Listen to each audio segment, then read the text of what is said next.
This is the Army Hour, the program that keeps you up to date about the Army and its varied operations around the world. This week from Germany, the story of the 14th Armored Cavalry Regiment. We visit the border separating East and West Germany. The second sign reads, attention, danger to your life. You're in the operational range of Soviet zonal mines. And then the mines actually lay between the first and the second rows of the barbed wire there. That's correct. They lay in there, but if any of them should go off when you're standing up this close, the chances are you'd be hit by shrapnel or one thing or another. And talk to a soldier at a border observation point. Oh, you probably will see a couple of flares go off to our front. The colors of the flares most of the time would be white, red, or green. They only last about 3 to 4 seconds, you could see them. And after we see them, we have to call in a spot report. And the new Christie Minstrels visit us on stage.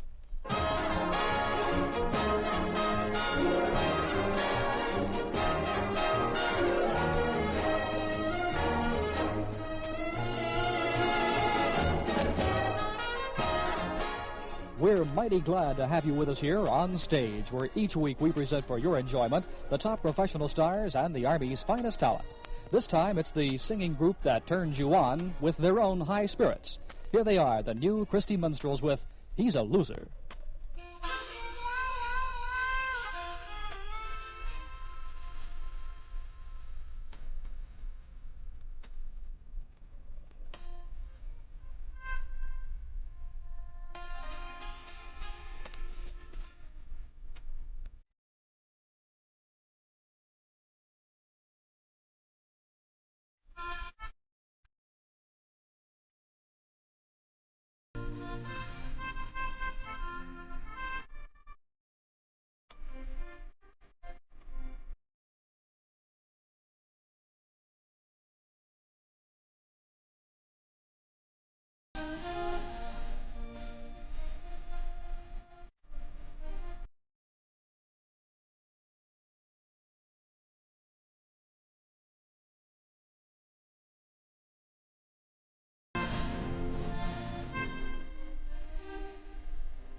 "25 consecutive years of duty in Europe without coming home. That's the unique distinction of the 14th Armored Cavalry Regiment, a proud record which no other Army unit there can match. Today, when we hear about divided countries, it's usually North and South Vietnam and North and South Korea. But there's also an East and West Germany symbolized by the infamous Berlin Wall and hundreds of miles of barbed wire and minefields which make up the East-West German border. A large portion of this border is the special bailiwick of the 14th Armored Cav, which is a vital part of the NATO shield against any aggression from the East. At Fulda, West Germany, headquarters of the regiment, Colonel Roland V. Heiser, the commanding officer, talks about its mission. Well, our mission is really twofold. Our primary mission is to conduct surveillance along the interzonal border between East Germany and West Germany. Of course, this is our primary mission. In coordination with that, we have a mission to maintain a high state of readiness at all times as along this easternmost outpost of democracy. Our border mission is carried out through a series of observation posts, patrols, both ground and air patrols, and we don't do this alone. We do this with West German forces also. I'd like to explain this a little bit in detail. First of all, we do man observation posts along the border 24 hours a day, 7 days a week, to maintain a continued state of vigilance. We augment these observation posts with patrols. Each day we patrol the border in jeeps covering our complete sector. We also fly the border and augment our ground patrols. It's interesting to note that we work very closely with the German Bundesgrenzschutz, or the Federal Border Police. We also work closely with the Zollpolizei, or the Customs Police of the Federal Republic of Germany. This makes it a joint effort.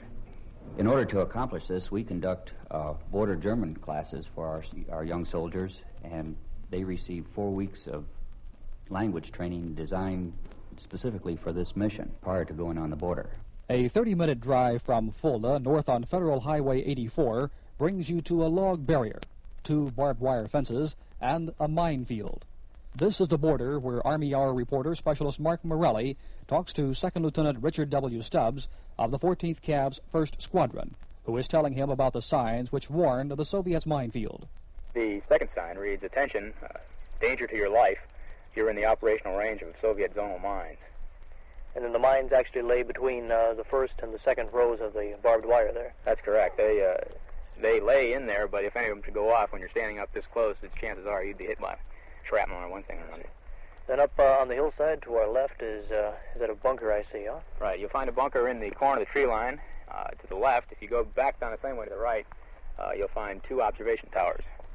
And you have, of course, the bunker immediately opposite you, on the other side of the road. On this side of the border, we have 2 of the Zollpolizei with their dog patrolling here. I wonder how often the people might come by on the other side. Would they be just the other side of the doubled barbed wire there, I guess, huh? When they have the foot patrols, the Border Command foot patrols, they just walk along just on the outside, the eastern side of the 6-meter plowed strip. As yet, we have no fix on whether or not they come by at any regular intervals or not. We see them usually once or twice a day past our observation post. Well, this looks more like farmland up here. Off to the left, looks like a plowed field there. Do they take care of this land? Do people come out and work on it? This area right in here has just been cleared back. One of the original orders on border security was that land up to about 200 meters from the border would be cleared of all high-growing brush and trees and so on, and be thinned out to prevent observation, and I would gather fields of fire. Right here, I don't believe the land is farmed, but other sections along our border, it is farmed right up to the fence. Looking out, we can probably see a good 10 miles, perhaps, before there's a lot of hills and all, but appears to be some sort of a factory or something on the eastern side there, about 5 miles away, perhaps. Do we keep an eye on the activity that goes on in a place like that? As much as possible. Of course, we have our regular daily border patrols and so on that can observe these things. We have reports coming in through travelers back and forth across the zones. Well, the most surprising thing to me is the way this road just plain ends. It's perfectly serviceable road right up until you would run into these poles here. The original plan was to dig an anti-vehicular ditch, and with all the material that you dug out of the ditch, you piled it behind a log barrier, so that you not only have a barrier to get over, but you have a ditch to get through. This is, of course, in addition to mines, trip flares, and barbed wire. And if you notice, the bunker on both sides of it has had a cement wall. It looks like the bunker has probably been abandoned, or I wonder if it's still operational. Oh, I'd say it's operational. The problem is, as you can see, the windows in them are so small that unless you really see somebody physically going in and out, it's awful hard to determine whether there's not anybody in it. For all we know, there's somebody in there right now. I see. Now, how about these stone markers? I've seen 2 different kind of indicators since I've been out here. This one looks very much like a barber's pole. It's in black and red and yellow. What does this signify? These were emplaced by the East Germans as the old barbed wire fences decayed. In areas where the border stones were covered by grass or fell over so they couldn't be seen easily, the East Germans came by and just on their side of the border put up these striped barber poles. Quite often you'll find them where the border makes a turn, as it does here. It's easier to spot from the air, for example, on their flights.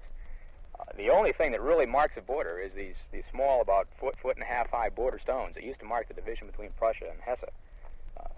Some areas, you can see, there's a single strand wire fence that run along the border. Some areas, there's an old barbed wire fence. But in most areas, these have decayed.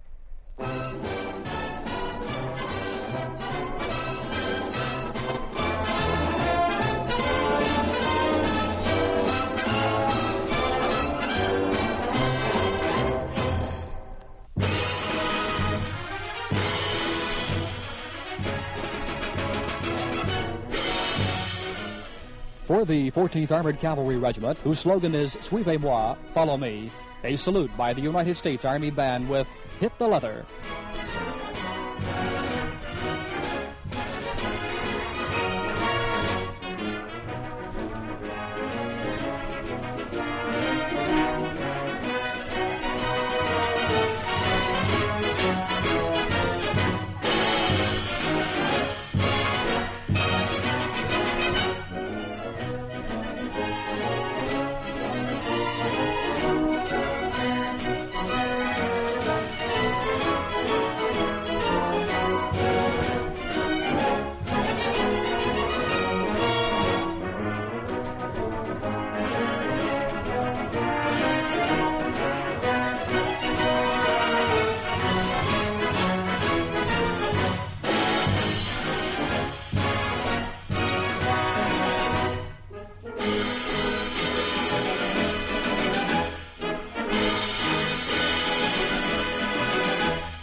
On the summit of a high hill overlooking the East German town of Geisa is a 14th Cav observation tower manned 24 hours a day, year in and year out.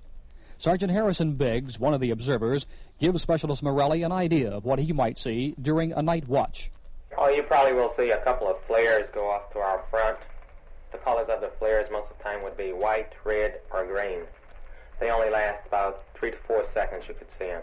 And after we see them, we have to call in a spot report. Now, just sitting here, we can see the town is about maybe a mile away, looking down on the red rooftops there. Where do these flares come from? Do they come from the town itself? No, they come from the wood line out on top of the hills out there. Right in front of us is a double barbed wire fence with mines running through it. On the other side of that, oftentimes the Soviet police patrol that border. Would you tell me what they look like? Oh, they have, most of the time, they have on green camouflage uniforms with weapons. They patrol from north to south. It's only be 2 or 4. Never be one alone. It's always 2 or either 4. It's a patrol. Do they sometimes have dogs with them as sentries? Yeah, it's most of the time they have the dogs is in the wintertime. You don't see the dogs too much in the summer. How often do you see these people coming by? You generally see the patrol between 9 and 10 in the morning. Late in the afternoon, you very seldom see anyone. You might see someone at the bunker on the right about 4 in the afternoon. That's most of the time you would see anyone. And it would seem to me that with these men passing, say 50 feet in front of us here, right, you might exchange maybe even a wave or something. No, they never wave, and we are not authorized to wave back at them. Looking down here on the town, do you ever see any military activity going on right here? No, the only thing you see going along right into town would be military vehicles, a jeep or either a motorcycle, a truck, something like that. Back to Fulda, where Colonel Heiser, the 14th Cav's commanding officer, briefly sums up the organization of a cavalry unit.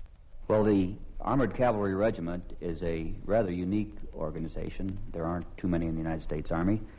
We're rather proud of it. At every level of command, we exercise the combined arms team. It isn't purely a tank unit or an infantry unit. It's a combined unit. We have 3 squadrons and headquarters elements. Within the headquarters, we have an air cavalry troop, which is a recent addition to the regiment. We have 3 armored cavalry squadrons. Each of these squadrons is a combined arms team in itself. So we have the reconnaissance elements, the tank element, and the howitzer battery. And I might also point out that our nearness to the border makes the German community aware of our reason for being here. And this is quite important. As a result, we enjoy outstanding community relations. From Fulda, West Germany, this is Army Specialist Mark Morelli returning you to the Army Hour in Washington, D.C.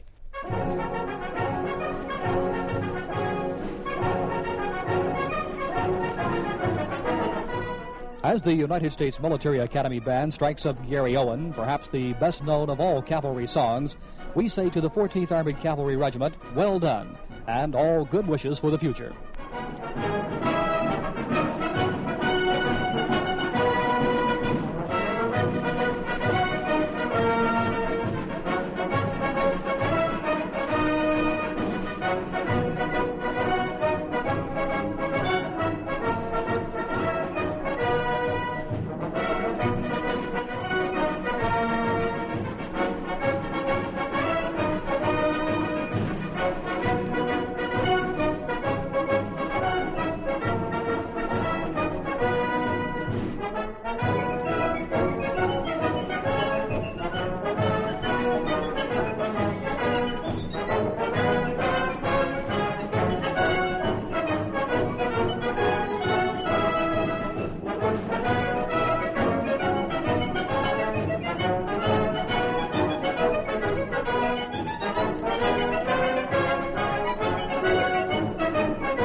To close the show, the impromptus of the United States Army Band coming on grooving with Boomsy.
The Army Hour, pre-recorded for broadcast at this time, is produced by the Office of the Chief of Information, Department of the Army. Music by the United States Army Band, directed by Lieutenant Colonel Samuel Lamotta, and the United States Military Academy Band, conducted by Lieutenant Colonel William H. Schimpf. Our guest performers on stage were the New Christie Minstrels. Script and production by David B. Eskind. This is Master Sergeant Paul Van Dyke speaking.